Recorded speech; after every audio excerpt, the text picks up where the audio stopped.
Lun adalah kupu-kupu kecil bersayap ungu yang selalu penasaran dengan dunia di sekitarnya.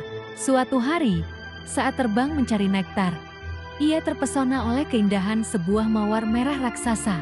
Tanpa berpikir panjang, Luna terbang mendekat dan masuk ke dalam kelopak bunga yang besar itu. Namun, ia tidak menyadari bahwa mawar tersebut akan segera menutup kelopaknya. Tiba-tiba, Luna merasa terjebak di dalam labirin kelopak bunga yang gelap dan lembab. Ia mencoba terbang ke sana kemari, mencari jalan keluar, tetapi hanya menemui jalan buntu. Lun mulai merasa takut dan kesepian. Namun, di tengah kegelapan itu, ia mendengar suara lembut yang menenangkan.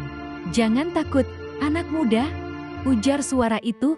Ternyata itu adalah suara mawar, si bunga mawar raksasa yang bijaksana. Mawar menjelaskan bahwa ia tidak bermaksud menjebak Lun, tetapi kelopaknya memang selalu menutup saat malam tiba untuk melindungi diri dari hewan pemangsa. Luna merasa sedikit lega mendengar penjelasan mawar. Namun, ia masih bingung bagaimana caranya keluar dari sana. Mawar menyarankan agar Luna beristirahat dan menunggu hingga pagi tiba.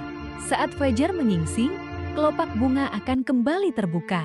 Malam itu, Luna bertemu dengan sekelompok serangga yang juga tinggal di dalam bunga mawar. Ada lebah pekerja yang rajin, semut-semut yang cekatan, dan kumbang yang lucu. Mereka menyambut Lun dengan ramah dan mengajaknya bergabung dalam petualangan kecil mereka. Bersama kawan serangga, Luna belajar banyak hal baru. Lebah mengajarinya cara mengumpulkan nektar dengan efisien, semut menunjukkan cara bekerja sama dalam tim, dan kumbang berbagi cerita lucu yang membuat Luna tertawa. Meskipun masih merindukan kebebasan di luar sana, Luna mulai menikmati waktunya bersama teman-teman barunya. Keesokan harinya, saat kelopak bunga mulai terbuka, Luna dan kawan serangga bersiap untuk keluar. Namun, mereka menemukan bahwa jalan keluar terhalang oleh benang laba-laba yang tebal.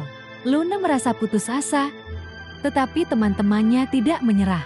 Dengan kerjasama yang baik, mereka berhasil menembus jaring laba-laba itu. Lebah menggunakan sengatnya untuk memotong benang, semut-semut membentuk jembatan hidup agar yang lain bisa lewat, dan kumbang menggunakan tanduknya untuk mendorong sisa-sisa jaring. Luna terbang di depan, memimpin jalan dan memberikan semangat kepada teman-temannya. Akhirnya, mereka berhasil keluar dari bunga mawar. Luna merasa sangat bahagia bisa kembali terbang bebas di udara terbuka. Ia berpamitan dengan mawar dan berterima kasih atas pelajaran berharga yang telah ia dapatkan. Luna juga berjanji akan sering mengunjungi teman-teman barunya di bunga mawar. Petualangan ini mengajarkan Luna tentang arti persahabatan, kerjasama, dan keberanian menghadapi tantangan. Meskipun awalnya merasa terjebak, Luna justru menemukan keajaiban di dalam bunga mawar raksasa itu. Kini, setiap kali melihat bunga mawar, Luna akan selalu teringat pada pengalaman berharganya dan teman-teman yang telah membantunya tumbuh menjadi kupu-kupu yang lebih bijak.